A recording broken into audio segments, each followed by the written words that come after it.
उससे कर्मों को देख लेते हैं तो नाम देते हैं ब्रह्मा का कर्म, विष्णु का और शिव का। इस तरीके से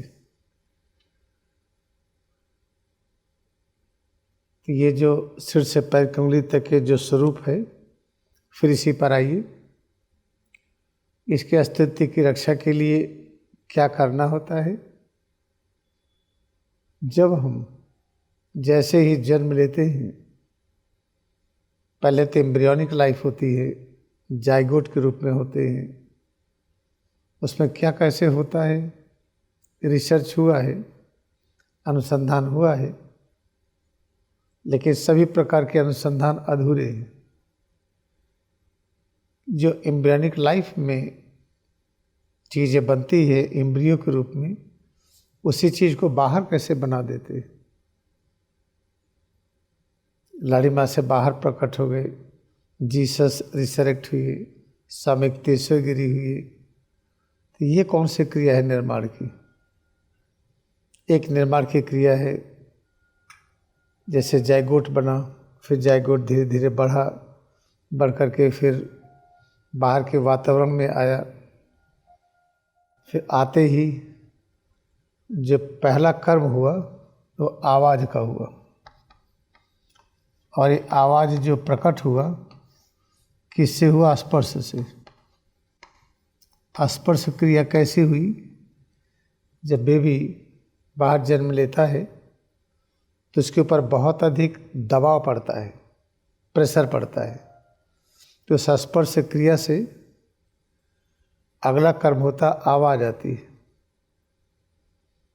आवाज़ जब भी आएगी लायरिंग से आती है, जो वॉइस बॉक्स है, और आवाज़ आते ही अपना थ्रोट, कंठ खुलता है। जब खुलता है ये आवाज़ निकलती है। आवाज़ जो निकलती है, आ हुआ, पहले यही निकलती है, तो इसका और बड़ा रूप निकलता है। अभी दोनों में दूरी बनी हुई है अपने थ्रोट में, फिर इसका ये भी दूरी बनी हुई है, आ ई। इसके बाद ओ, फिर ऊ, ए,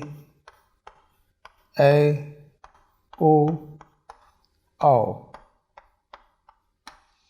यहाँ तक देखिए कंठ खुला, बिना कंठ के ऊपर नीचे भाग के सिकुड़े, बिना मिले, इतने प्रकार की आवाज़ हुई। पहली चीज़ प्रकट हुई, क्या हुआ? जिसको दूर जाने से, जैसे ब्रह्मांड का सृजन हुआ। ये परब्रह्म है, यहाँ से चीज़ें दूर गई, यहाँ से दूर जाने में निर्माण हुआ। जन्म लेते ही जो मुंह के अंदर कंठ है, वोकल एरिया है, उसमें दूरी बढ़ी। दूरी बढ़ते ही निर्माण हुआ, आवाज़ हुई। फिर क्या होता है? दूरी घटती है। जब दूरी घटती है तो आवाज़ इस प्रकार की प्रकट होती है, अंग। तो दूरी बढ़ी और घटी, फिर क्या अनुभव होता है? एक शांति मिलती है। जो शांति मिलती है उसको व्यक्त करते हैं आ से। जब आ में ह जोड़ते हैं, आ। इस तरीके से निर्माण की क्रिया होती है। इसके बाद फिर जो प्रकट होता है क। अब क में क्या है? जो अलग हुआ था, ये अंग मिला, फिर अलग हुआ, फिर मिला, तो एक आनंद आया। उस आनंद को वाइटलिटी कहते हैं, इम्यूनिटी कहते हैं, जीवन शक्ति कहते हैं, और रोग प्रतिरोध क्षमता कहते हैं। तो सिद्ध हुआ कि जैसे ही जन्म लिए एक क्रिया हुई, फैलने की, सिकुड़ने की, फैलने की, सिकुड़ने की। तो हार्ट भी फैलता है, सिकुड़ता है, फेफड़ा फैलता है, सिकुड़ता है, एक एक कोशिकाएं ऐसे ही होता है। प्रसार और संकुचन ये प्रारंभ होता है, फिर थोड़ा सा और गहराई में मिलता है। जब दोनों जो अलग हुए थे, जब गहराई में मिला तो का हुआ। का जब का हुआ तो यहाँ से अगला निर्माण की क्रिया शुरू हुई। जब निर्माण की क्रिया शुरू हुई, और कौन सी क्रिया थी? जिससे अपने अंदर की शक्ति बढ़ती है, मन की शक्ति, इंद्रियों की शक्ति।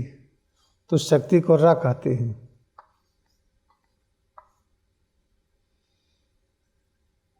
तो जब का और रा को मिलाइए तो बनता है क्री।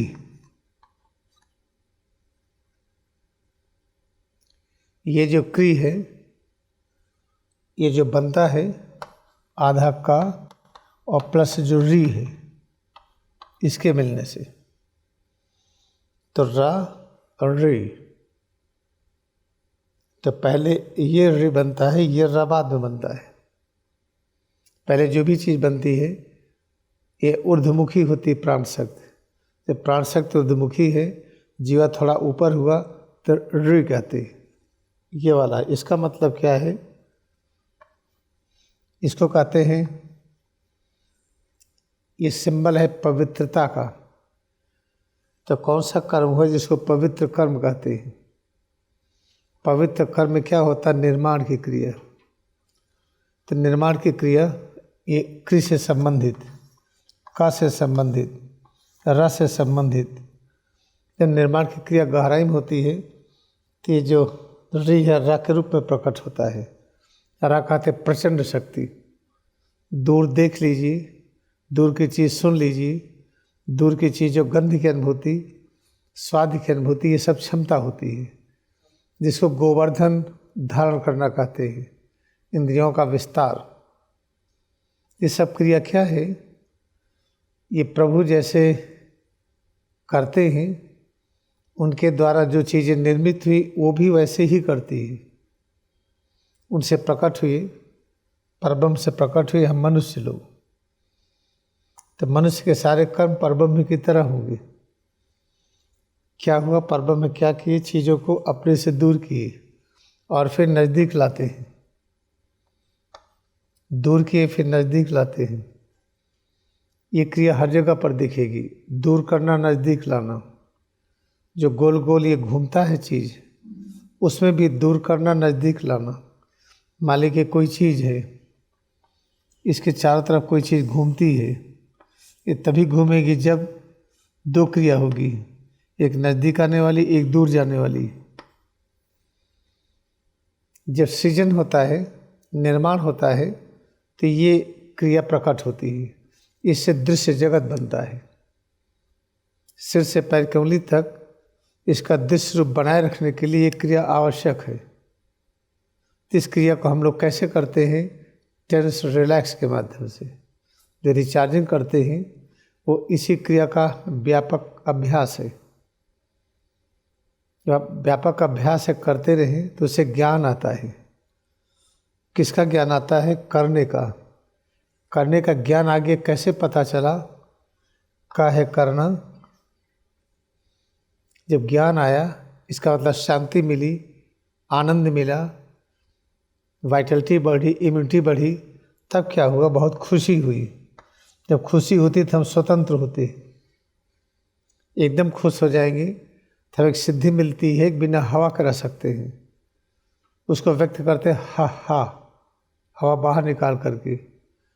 तो जब का और हा मिलाते हैं तो हो जाता खा। तब का के बाद खा की प्राप्ति होती है। खा क्या है? जब हमने कर्म किया उसमें परम आनंद आया। इतना आनंद आया कि वो खा के रूप में प्रकट हुआ। खा को कहते हैं असीमता। ऐसे ही का खा असीमता जब प्रकट हुई, उसके बाद और आगे क्या हुआ? गति। गति क्या हुआ? कर्म करने की गति बढ़ी। जब गति बढ़ेगी तो समय और दूरी घटेगी। इस तरीके से ये सब जब आप क्रिया एक ध्यान करिए तो ये सब चीज़ें प्रकट होती हैं। तो चलो प्रकट हुआ कि हम लोग का लक्ष्य है ऐसा कर्म करना जो पावन और पवित्र हो। उस कर्म की शुरुआत ही है फैलने और सिकुड़ने से, टेंशन रिलैक्स करने से। तो एक अंग में आप टेंशन रिलैक्सेशन की क्रिया करते रहिए और करते ही याद रखिए भूमध्य कहाँ है, माथे के सामने सूक्ष्म दृश्य कहाँ है, सिर और रीढ़ कहाँ है। ऐसे करने पर असीमता प्रकट होती है। तो और जब ये कर्म करते ही स्थिर हो गए, शांत हो गए, कर्म की पूर्णता प्रकट हो गई और पूर्णता बनी रही, तो इसी को कृतम कहते हैं।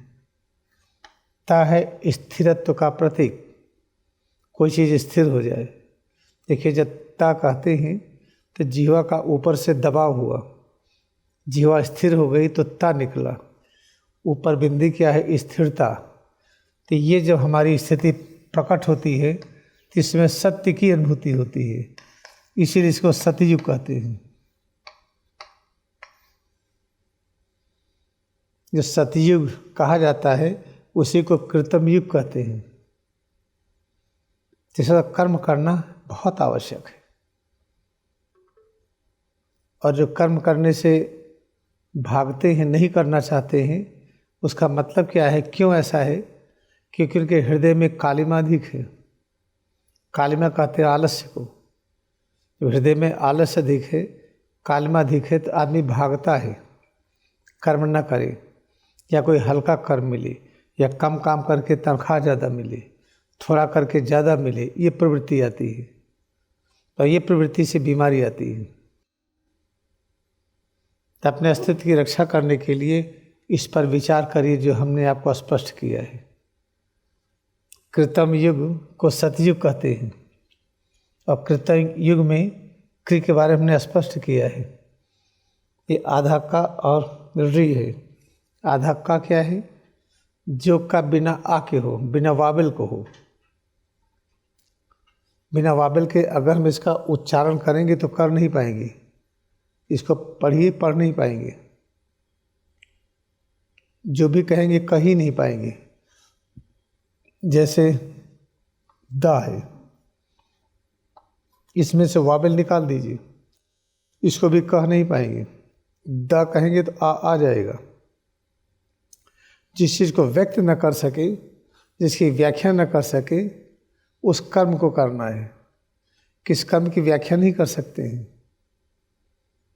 जिसकी केवल एक ही व्याख्या होती है, पावन और पवित्र है, वह है री है। जब दोनों के मिलाइए, जिस कर्म की व्याख्या न हो, वो कर्म संपादित कर रहे हों, व्याख्या कैसे नहीं होगी? जब कर्म को मापन न कर सकी। मापन करना क्या? फल की इच्छा। हमने काम किया, कितना किया, माप लिया, इतना किया तो इतना मिलना चाहिए। हम माप सकते ही नहीं तो ऐसा कर्म हुआ जिसको निष्काम कहते हैं, जो फल रहित है। जो फल रहित कर्म है, स्थिर जब स्थिर हो जाता है तो इसी को कृतम कहते हैं। और इसकी निरंतरता ऊपर बिंद है। जब इसकी निरंतरता होती तो यही सतयुग है। इसे याद रखिए, निरंतर कर्म में लगे रहना। यहाँ पढ़ाया क्या जाता है अध्यात्म में कि कर्म एक बंधन है। जैसे कर्म करते जाएंगे बंधन में फंसते जाएंगे। ठीक है, जो भी शिक्षा देते हैं, जो खाते पीते हैं, तो उससे पूछिए कहाँ से खाएंगे। जो श्वास ले रहे हैं ये भी एक कर्म है, उसको क्यों कर रहे हैं? आवाज़ सुन रहे हैं, सुनने की क्रिया क्यों कर रहे हैं? जब कल काल में आलस्य प्रधान हुआ, आलस्य बढ़ गया, सब व्याख्याएं उल्टी हो गई। जो जितना कर्म करे बिल्कुल छोड़ दे, कर्म नहीं करेगा, घर ही छोड़ दिया, तो उसको कहा गया परम ज्ञानी। दूसरी परम ज्ञानी को सन्यासी कहते हैं। कहते हमसे देश दुनिया से मतलब नहीं, हम घर छोड़ दिए, सब छोड़ दिए। ये परिभाषा आई जब कलिकाल हुआ, डार्क फेज हुआ, सभी चीज़ की परिभाषा उल्टी हो गई। जहाँ कर्म करना पवित्र कर्म कहा गया, पवित्र कर्म के स्थिर अवस्था में आ गई, लगातार होते ही रहे। इस समय इस स्थिति को सतयुग की अवस्था कही गई। वहीं पर कलिकाल आने पर ये कहा गया कि बिल्कुल काम नहीं करते, वो बहुत महान हैं। इनको देश दुनिया से मतलब नहीं है, इनको काम नहीं करते तो घर ही छोड़ दिए हैं, ये वैरागी है, सन्यासी है। इस तरह से आध्यात्मिक जो सीढ़ियाँ थी वो उल्टी हो गई। ये सब कैसे सीधा होगा? जब आप टेंशन रिलैक्सेशन की क्रिया करते हैं रिचार्जिंग में, बस वहीं से शुरू हुआ। तो रिचार्जिंग तो हमेशा करने की प्लानिंग करिए, लेटे हो तब, बैठे हो तब, काम करिए। काम करने में क्या है, रिचार्जिंग का विस्तार होता है। एक एक कदम चलेंगे, हाथ से कुछ भी काम करेंगे, हर कार्य में कड़ापन ढीलापन होता है। मन सोचता है भविष्य का, भविष्य को सोचता है कि देश को इस तरह से ले चलना है, फिर उस तरफ ले चलने के लिए फिर नज़दीक सोचता है कि हम करें क्या, यहाँ कैसे चले। फिर मन गया भविष्य में, फिर आए निकटतम में। ये क्या है? ये भी है, ये प्रसार और संकोचन। जैसे बुद्धि तर्क बुद्धि से काम की, तर्क बुद्धि दूर तक ले गई, वहाँ तक जाना तो क्या करना है, चलने की क्रिया नज़दीक से हुई। तो संक्षेप में ये सब जानने के लिए खूब बढ़िया अभ्यास करते जाइए। खूब बढ़िया अभ्यास करते जाएंगे तो सारे नियमावली ठीक हो जाएगी।